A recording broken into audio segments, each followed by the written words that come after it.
No matter what you think happened to Charlie Kirk, no matter who you think killed him, how they killed him, or why they killed him, everyone on earth would agree everything you see here is a crime scene and has no business having random guy with white hat back here. There's 2 or 3 of them just hanging out. Girl with long bleach blonde hair back here. Security guys milling about. Even the chief of police picking up evidence, banging it on the table. How do you know that microphone's not going to become the piece of evidence we need to figure out what happened? At least nobody's under the tent for right now. That's going to change here in just a minute. Oh, now we got another guy wandering through. Terrell Farnsworth comes into the crime scene. There's no attempt to establish any kind of perimeter. You know, they'll put the caution tape up around a crime scene almost immediately upon arrival. We've got an undercover officer and a cameraman now making their way into the crime scene. Now look where cameraman goes.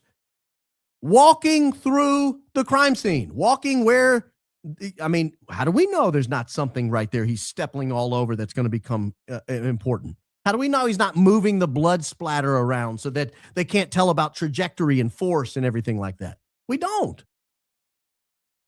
All of that has to be investigated at some point. And of course, one of the most egregious examples of anything that possible. Now we got another cameraman under the tent. So we have 2 cameramen now standing in the exact spot where the murder victim went down. We got 2 cameramen standing in the exact spot. There's no police officer observing them. There's nobody watching them. There's nobody telling them to move. We had at least 6 UVU police officers and 2 uniformed officers from other jurisdictions there, and not one of them sought to establish a perimeter around the crime scene. And you're going to take this to trial, and you're going to try to convict a man when the crime scene was absolutely destroyed from the moment it happened. And it's not like it was destroyed because there were no cops around to establish a perimeter. It was destroyed in the negligence of the cops. So they're there chatting. Here comes the chief. That's the deputy chief just walked by in the foreground.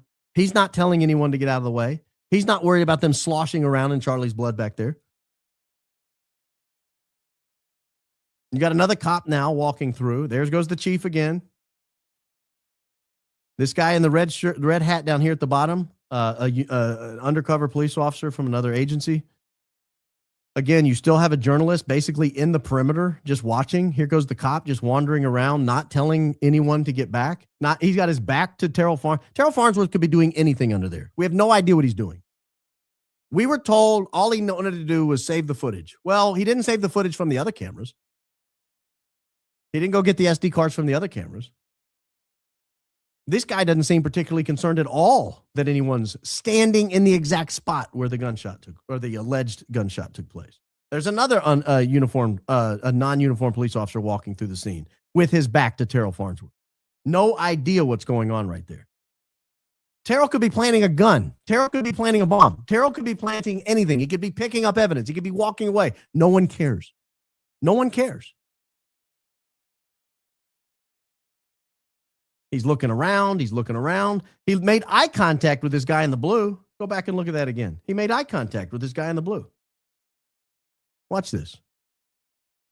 And the guy in the blue looks right at him here. There's the guy in the blue comes in. He turns around. He whispers something. Watch this. He walks. He and Terrell basically look at each other. Look at that.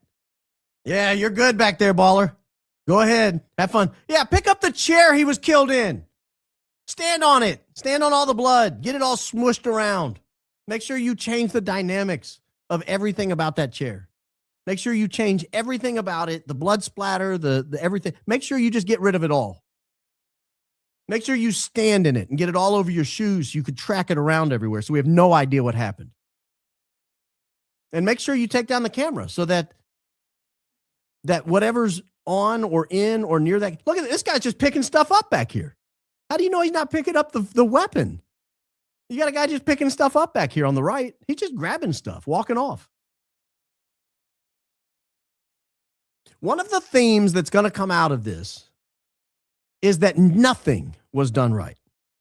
Everything fell below the standard of what should have been done. The camera has now been taken down.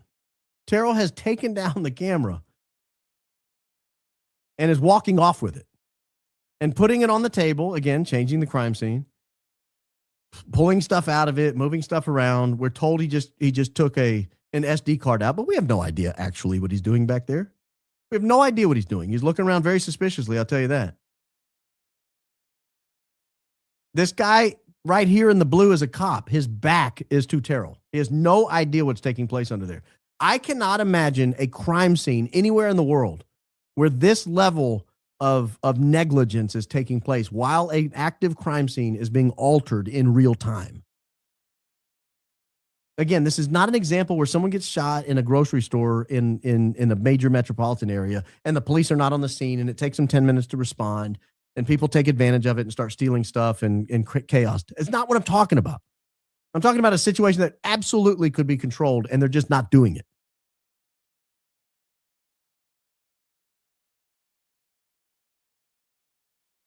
Here's the reason I raised this. If you have this level of negligence at the crime scene, this level of negligence literally 3 to 5 minutes after the event happens. This is like 5 minutes, 6 minutes after it happens. There are multiple police officers wandering around in the immediate vicinity. Not a single one of them is seeking to establish a perimeter. Not a single one of them is trying to remove people from the scene who are not uniformed officers or not certified officers. Not a single one of them is doing anything to make sure this investigation has any integrity whatsoever. They're allowing footage to be taken away. They're allowing cameras to be taken down. They're allowing the chair to be moved and stood in. They're allowing things to be just picked up and people walk off. They have their back to people while people are actively grabbing stuff. They have no idea what they're grabbing back there. No idea. Now, do you believe all Terrell did was take an SD card? Can I let you in on a secret? I don't. I don't believe that that's all he did. I don't at all believe that's all he did. And here's the problem. It's been destroyed. We have no way to establish exactly what he did because whatever he did is gone.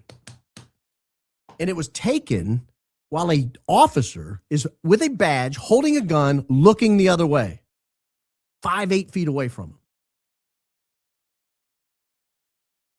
And you're going to try to kill a man over this. You're going to try to take Tyler Robinson's life over this. There are people begging for it to be done. They're on Twitter saying the most ghoulish things ever. Fry him. Put him out of his misery. Give him a firing squad. What? We haven't seen all the evidence, but that's neither here nor there. We don't even have a crime scene that has any integrity. We have no idea what took place under that tent, and we never will.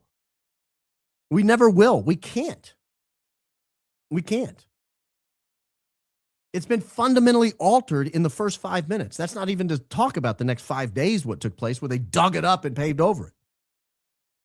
This is real-time evidence, not just of Terrell Farnsworth allegedly taking an SD card. That's sinful enough. But we've got the deputy chief of police banging the microphone on the table, moving it. We've got security guards just walking through, traipsing all over stuff. We have multiple cameramen moving around behind the table, walking through the blood pattern.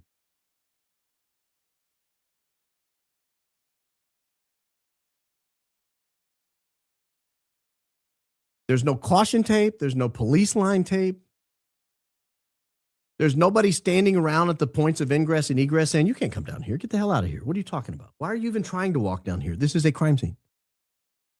Instead, they're playing on their phone. They're walking around. They're playing, G.I. Joe or something. I don't know. What is he looking for holding a gun?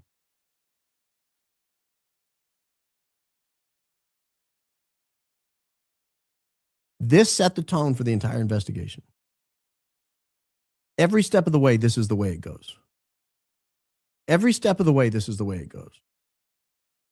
In the very immediate aftermath of this, critical evidence, things like allegedly Tyler Robinson walking up and down the street, is sent to TMZ, not the chief of police, not the FBI.